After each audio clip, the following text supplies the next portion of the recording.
Bueno, un poco la misión que me encomienda Pilar, o nos ha encomendado, me encomienda Pilar. No me gusta mucho el título, eso del no crecimiento de la ciudad. A mí las cosas negativas no me gustan demasiado.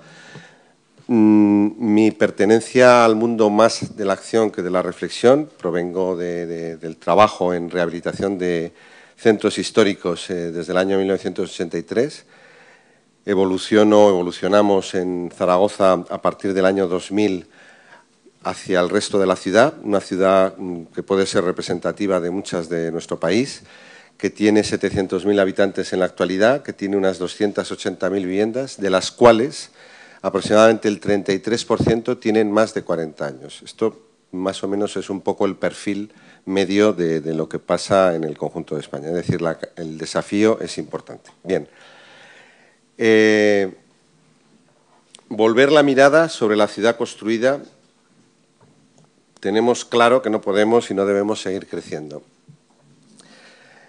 Yo, un poco la reflexión, en clave un poquito, que yo creo que esta mañana ya se ha dicho algo, es los derechos ciudadanos, los derechos que expresa la propia ley del suelo. Perdonad que tengo un pequeño lío, la verdad es que pensaba que iba a ser... La del urbanismo español contemporáneo es una historia desarrollista volcada sobre todo en la creación de nueva ciudad. Sin duda el crecimiento urbano sigue siendo necesario, pero hoy parece asimismo claro que el urbanismo debe responder a los requerimientos de un desarrollo sostenible, minimizando el impacto de aquel crecimiento y apostando por la regeneración de la ciudad existente. Continúa. Y el suelo urbano, la ciudad ya hecha, tiene asimismo un valor ambiental como creación cultural colectiva, que es objeto de una permanente recreación, por lo que sus características deben ser expresión de su naturaleza y su ordenación debe favorecer su rehabilitación y fomentar el uso. Esto está en la exposición de motivos de la Ley 8/2007 del suelo de ámbito estatal. Yo creo que este frontispicio, este ejercicio de alguna manera de reclamación de derechos que van más allá del derecho al alojamiento. A mí la palabra del derecho a la vivienda me hubiera gustado si hubiera llamado el derecho al alojamiento, que lo extiende a otras consideraciones que van vinculadas al propio uso de la vivienda. Es decir, el derecho a un lugar digno que se hablaba antes para vivir, yo creo que es un poco el frontispicio o una de las maneras como debemos volver a mirar lo que ocurre en la ciudad. Siguiente consideración, la rehabilitación urbana. A mí me gusta siempre poner estos dos nombres, rehabilitación, y acompañarle del calificativo urbana.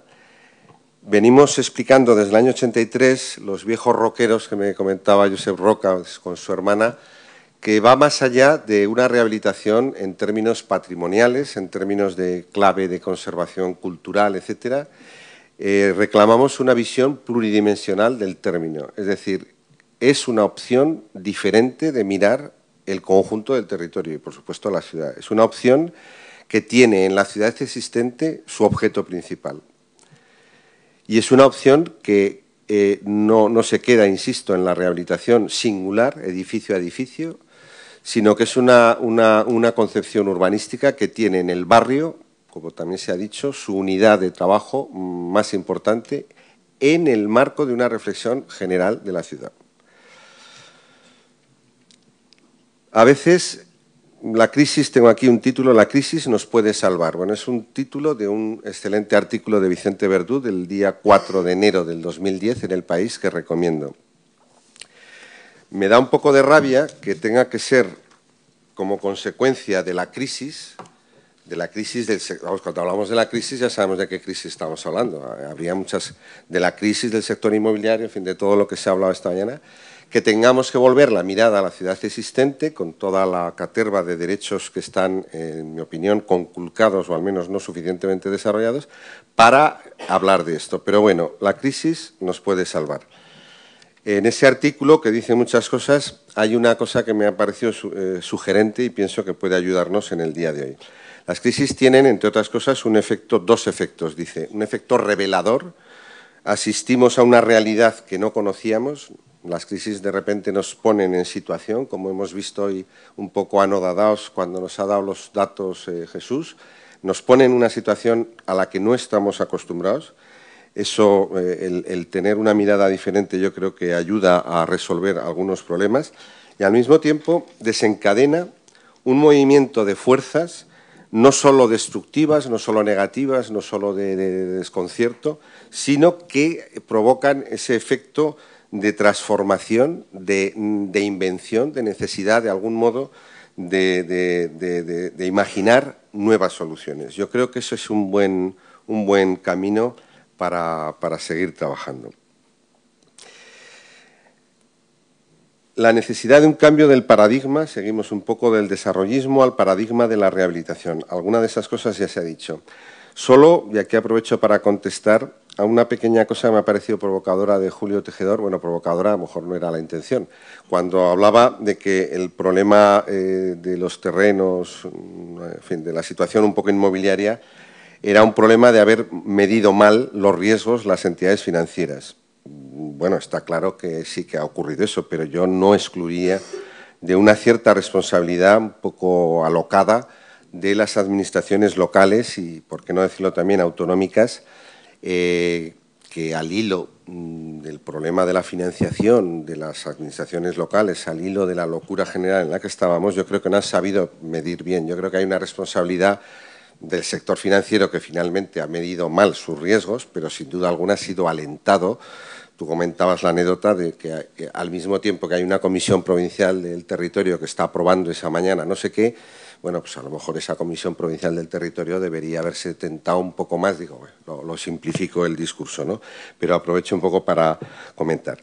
Pero ¿cuál es la situación? La situación es que el 47% de los edificios del periodo 1945-1970 están destinados a vivienda. Es decir, es un parque cuantiosísimo el que está situado, en el que, digamos, vive un montón de gente, aproximadamente el 57% de la población. 8,5 millones de viviendas principales, no secundarias, que son otro tanto, de nuestro país, al año que viene tendrán más de 35 años de edad.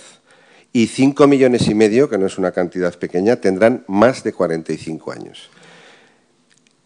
Esto prácticamente se podría duplicar con las secundarias. No entro en las secundarias, buen terreno para las costas, para las montañas, para los lugares, el tajo que decimos en Aragón que hay para hacer.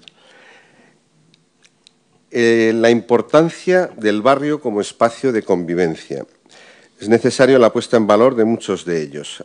1945-1970. Aparte del reto cuantitativo, está el reto cualitativo. Empecemos un poco por lo negativo. Bueno, negativo. Estos barrios son producto de una situación concreta de posguerra, no solo en España, sino en el conjunto de Europa, que se hacen con una gran premura de tiempo, con una gran escasez de medios materiales y económicos, con unos déficits de origen importantes en términos medioambientales, con unos estándares de confort que nada tienen que ver con nuestra vida actual, tanto en términos de aislamiento térmico, instalaciones como de equipamientos semipúblicos, semiprivados, de su proximidad, tema automóvil, por ejemplo, que es un verdadero drama en muchos de estos barrios de los años 50 y 60. Y efectivamente, las amenazas son que si no se actúa de una manera clara, hay peligros de que se retire amplias áreas de nuestras ciudades del mercado de la vivienda, ¿no? Con una posible marginalidad. No estoy hablando de barrios con problemas marginales, los hay, pero no es el caso un poco en el que estoy marcando el horizonte, pero pueden llegar a problemas de marginalidad con las consecuencias urbanísticas y sociales que comporta.